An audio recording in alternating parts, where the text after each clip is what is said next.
क्या होता है समास? कॉम्पिटिटिव एग्जाम में बहुत से क्वेश्चन आते हैं, तो समास हम डायरेक्ट शुरू करते हैं। समास का मतलब होता है संक्षिप्तीकरण या संक्षेपीकरण। संक्षेप का मतलब होता है शॉर्ट फॉर्म।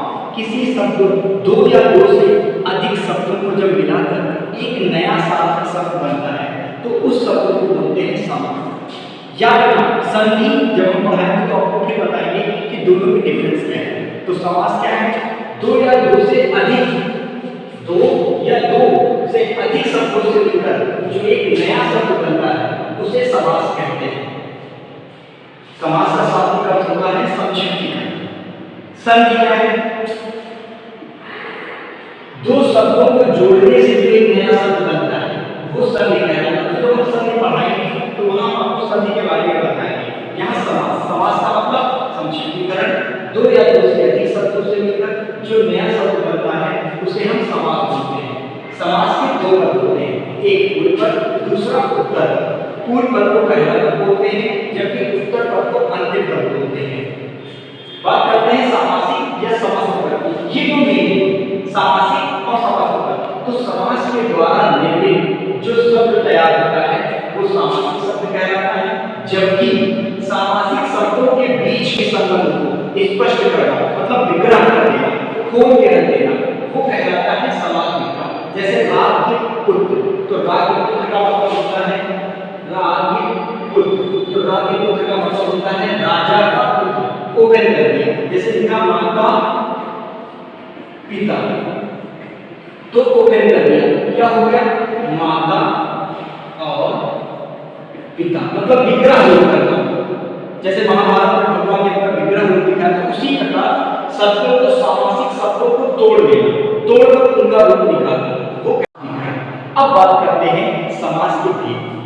तो छोटी क्लासों में समास के 6 भेद हैं। द्विगु समास, द्वंद्व समास, कर्मधारय समास, बहुव्रीहि समास, अव्ययभाव समास। जबकि बड़े कॉम्पिटिटिव में और भी समास हैं। हिंदी में तत्पुरुष समास के अंतर्गत आपके द्विगु और कर्मधारय को रखा जाता है। तो हम बात करते हैं समास के भेद। समास के कितने भेद? तो समास के 6 भेद। आपने अभी पढ़ा कि समास का मतलब क्या होता है? संक्षिप्तीकरण। दो या दो से अधिक शब्दों से मिलाकर जो नया पद बनता है उसे समास कहते हैं। समास का शाब्दिक अर्थ होता है संक्षिप्तीकरण। समास के दो प्रकार हैं, एक आपका सामासिक पद। अब बात करते हैं समास के भेद की। समास के 6 भेद होते हैं। कौन कौन से भेद?